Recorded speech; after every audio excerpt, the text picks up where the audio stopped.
bangun.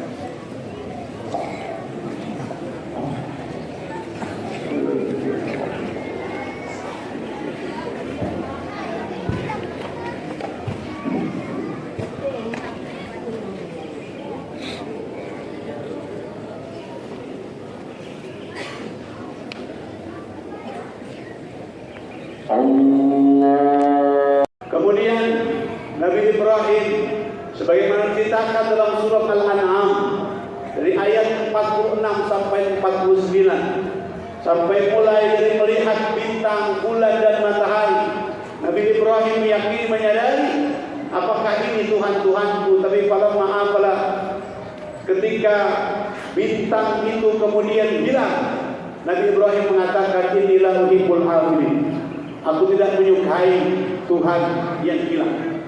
Begitupun saat bulan datang, matahari datang dan tenggelam, Nabi Ibrahim menyadari dan meyakini bahwa pasti bintang, bulan, matahari, bahkan tempat yang aku tempati, aku sendiri manusia, pasti ada yang menciptakan.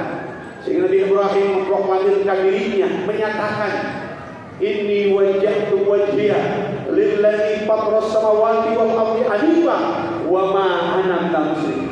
Mulai saat ini aku bersaksi, menyatakan bahwa aku beriman, menjadikan Tuhan zat yang menciptakan bintang, bulan, matahari, langit, bumi dan segala macam isinya, pasti ada yang mengendalikan fatir samawati wal ardi. Wa ma ana minal musyrikin, dan aku bukan golongan orang-orang termasuk yang menyekutukan Tuhan tersebut. Ketika datang hidayah Allah kepada Nabi Ibrahim alaihissalam, baru diyakini adanya Tuhan sang pencipta langit, bumi dan matahari dan semua segala isinya yang ada di bumi dan di langit. Kemudian ujian datang kepada Nabi Ibrahim. Ketika orang-orang mempertanyakan, Ibrahim, benarkah engkau mengakui adanya Tuhan selain Tuhan-Tuhan yang kami sembah? Kemudian pertanyaan itu pun datang dari ayatnya, sebagaimana dinyatakan di dalam Al-Quran. Qala aragibun anta an alihati ya Ibrahim. Hai Ibrahim, kata Azam orang tuanya, kalau kau tidak berhenti untuk mengatakan ada Tuhan lain selain Tuhan-Tuhan yang kami sembah ya Ibrahim, la arjumannaka, kami akan melempari kamu dengan batu sampai kau wafat ya Ibrahim, sampai kau meninggal ya Ibrahim. Wahjurni Maria. Ujian datang dari kalimat orang tua yang mengatakan, wahjurni Maria. Ibrahim, kalau kau tetap pada pendirianmu, meyakini adanya Tuhan dan Tuhan yang selainnya kami sembah ya Ibrahim, wahjurni Maria, mulai detik ini, saat ini, tinggalkan rumahku ya Ibrahim. Jangan pernah lagi kau perlihatkan mukamu di hadapanku ya Ibrahim. Bagaimana perasaan Nabi Ibrahim dihadapkan pada dua pilihan, baru menemukan Tuhannya. Nabi Ibrahim dihadapkan antara memilih Allah sebagai Tuhannya atau meninggalkan ayahnya, meninggalkan rumahnya, hidup tanpa rumah, hidup tanpa fasilitas dari orang tuanya, hidup sebatang kara. Ancaman yang disampaikan oleh Azar, ayahnya Ibrahim alaihissalam. Apa jawaban Nabi Ibrahim? Bahwa Nabi Ibrahim mengatakan, aku lebih baik hidup untuk senantiasa istiqomah, mempertahankan akidah keyakinanku wahai ayah, ketimbang aku hidup harus menyembah Tuhan yang dibuat oleh kalian sendiri. Akhirnya Nabi Ibrahim dengan berat hati bukan tidak cinta kepada ayahnya, bukan tidak sayang kepada ayahnya, tapi ini pilihan. Nabi Ibrahim memilih Allah, kemudian meninggalkan orang tua. Bukan tidak cinta, tapi pilihan yang harus dipilih. Yang kedua, pilihan datang kepada Nabi Ibrahim, ujian menguji kembali Nabi Ibrahim, mana yang dicinta, apakah Allah atau dirinya atau keluarganya. Ketika dalam riwayat kita sama-sama tahu bahwa Nabi Ibrahim selesai menghancurkan patung dan berhala, kemudian Raja Namrud memerintahkan agar Ibrahim ditangkap dan diadili. Ketika raja dan masyarakat kalah berargumentasi dengan Nabi Ibrahim, ketika mengatakan, tanyakan kepada patung yang besar yang megang kampak itu, apakah dia yang melakukan terhadap Tuhan-Tuhan yang lainnya. Ketika mereka kalah berargumentasi, mereka mengatakan bagaimana mungkin kami menanyakan kepada patung tersebut dan tidak akan bisa menjawab pertanyaan-pertanyaan kami.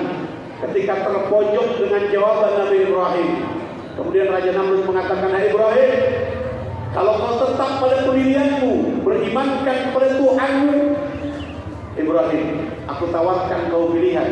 Kalau kau mau beriman kepada Tuhan-Tuhan yang kami sembah, kau hidup dalam kenikmatan, kau akan kami berikan pangkat, kedudukan dan jabatan, harta yang berlimpah ya Ibrahim.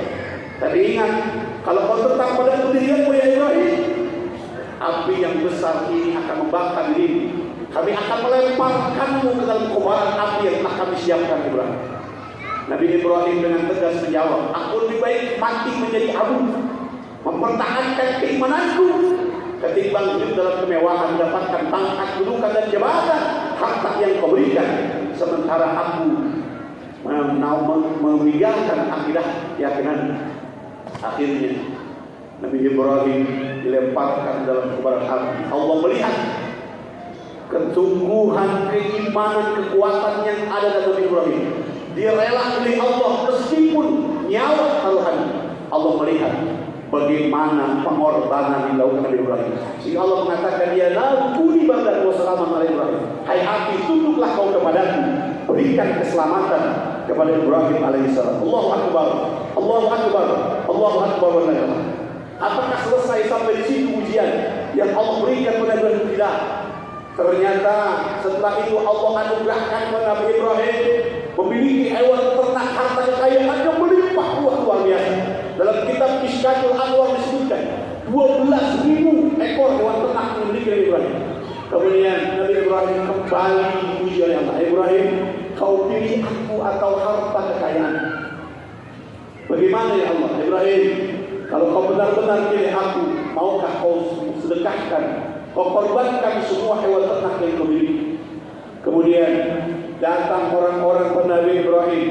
Nabi Ibrahim menyampaikan, "Wahai semua masyarakatku, semua hewan ternak yang aku punya aku sedekahkan, aku berikan kepada kalian."